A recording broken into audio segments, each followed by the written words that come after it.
Hi, this is Scott Garibay, and today we're going to talk about Dungeons and Dragons Titan competitor, Shadowdark. We're going to talk about the Shadowdark, the 2024 PAX Unplugged, Lurking Fears, Free League, Shadowdark one shot that I ran in as a player with 6 other players.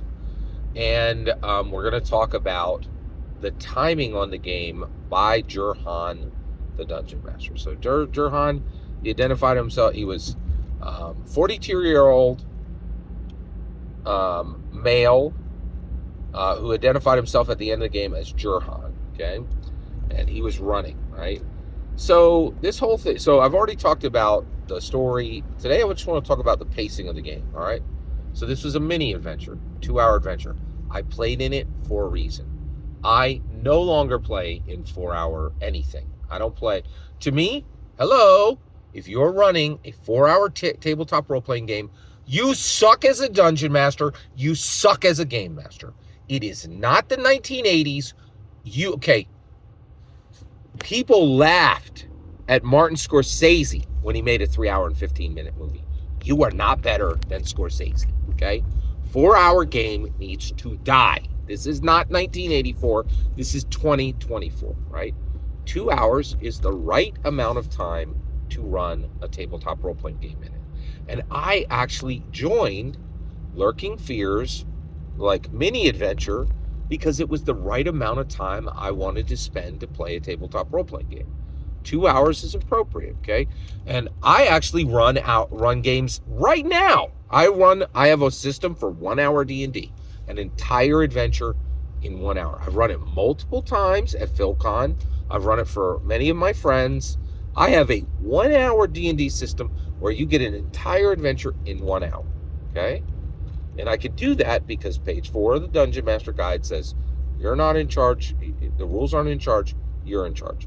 And there's many things can be done to accelerate a tabletop role-playing game. And I've talked about them at length here on my channel, right? So I go in for a 2-hour session, okay? We start. Jurhan tells the story, right? And walks through.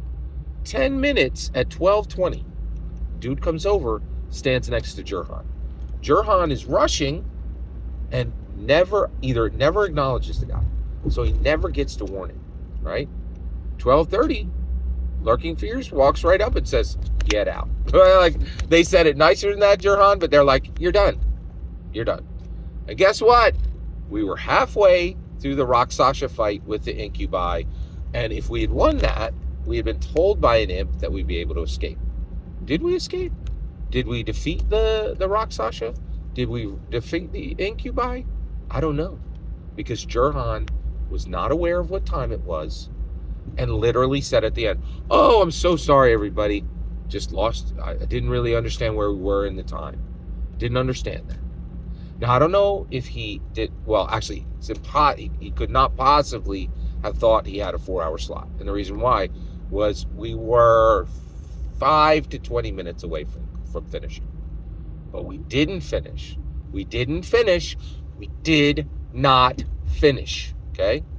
A story is a beginning, a middle, and an end.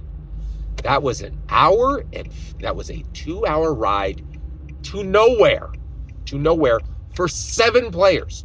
It was a complete and utter waste of time.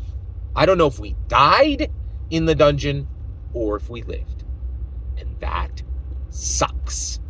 The game sucked because Jurhan, the Dungeon Master, didn't wear a watch, didn't set an alarm, didn't heed the warning of Lurking Fears that came up, and 7 people walked away with nothing but the idea that Shadowdark sucks as a game. Right? Shadowdark can't complete a game in 2 hours. Right? It can't give the directions. It can't communicate to a dungeon master how important it is to finish a story. Right? Can you imagine going to a movie and the lights cutting off in the last 10 minutes? And then, get this, you can't go back to the theater, right? It was a traveling circus, and they're not in town anymore, and you can't follow them, right? Because you're not nomadic. right? It was terrible. It was abominable, and it was inexcusable. It was inexcusable. I don't think it was the responsibility of Lurking Fears. It was very clear to me how long it was, right? And I am a dungeon master, and this guy said he was an old school dungeon master. Really? Really? You're old school? You run so many games that you don't know how long 2 hours is? You don't know how to set your watch on a timer? You don't know how to set your phone on a timer? And that the guy standing next to you 10 minutes in, 10 minutes away, you're not going to give him 30 seconds and say, hey, end it now, right? Like put a light, put a, oh, hey, everybody, a will-o-wisp, appears in the middle of the room. The fighter, what are you going to do? I'm going to cut the will-o-wisp in half. Oh, it explodes and it kills the incubi and the Rakshasa, and you all are rescued. Could have I literally ended the campaign in 1 minute, right? It was inexcusable. It was inexcusable. It was inexcusable. It was inexcusable. And it really gave me a bad taste in my mouth for Lurking Fears, for Free League, and for Jurhan the Dungeon Master, right? It was a 2-hour road to nowhere, right? Now, actually, I have had that happen one time in my life with the movie. I went to see Silent Night. It was David Harbour's Christmas action film, right? And that cut out in an hour and 15 minutes. But the lights went out. The electricity went out, right? Because there was a storm, right? There was no storm and there was no excuse. And it really sucked, right? And this is at PAX Unplugged, right? Where there's a million things to do that are all super fun and super awesome, right? And it was just really, really, really, really inexcusable, in my opinion, right? Now, the reality is, I do want to end this by saying thank you to Lurking Fears, thank you to Free League, and thank you to Jurhan the Dungeon Master. Why? He failed. He failed in every possible way, right? But he tried. He was there. He sacrificed his time. He sacrificed his energy. And I don't think he felt great about what he did, right? But we have to forgive people for failure, even if they don't apologize. Actually, he did apologize. He literally apologized. I forgive you, Jurhan. I am a little salty about it. But the reality is, it was inexcusable. But I do forgive Jurhan for his apology, and I am thankful for the energy he put in. Yeah, you done effed up. Like, you done effed up. It was not good, man. It was not good, right? But I really appreciate the effort, and I have been in positions where I have failed. I've been in positions where I've failed, right? So none of us are perfect, but it was a bad experience, and I did want to talk about it because this is a field report. This is where we're at today, and I think the real issue here is the dungeon masters who have.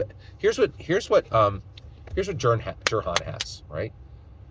He has great acting skills. He has great intelligence. He has great respect for the players. He has terrible time management, which honestly, that gets rid of the first three. It really does. It discounts everything else he did. It really does. If there's no end, you do not get the points, right? Like, ending things is important, right? Ending things is important, okay? And we didn't even get a bad ending. We got no ending, which is worse than a bad ending, right? So and so basically you need everything Jurhan had and good time management, right? And those guys are not running at cons, right? They're going to cons and they're going to panels and they're learning, and they're not running for scrubs. They're not running for randos. And that's what I was at that table. I was just a scrub and a rando, and boy, did we get treated like scrubs and randos. Hey, welcome everybody. You get no choices in your player character. You get a terrible, terrible narrative, and you get no ending to that terrible narrative. It was a bad experience. It was a really, really bad experience, in my humble opinion. In my humble opinion. Every single word you just heard is my humble opinion. Nothing more, nothing less. The important part is when I get to hear your humble opinion when you get in the comments and send your traffic. Please consider liking and subscribing, and have a fetch millennium.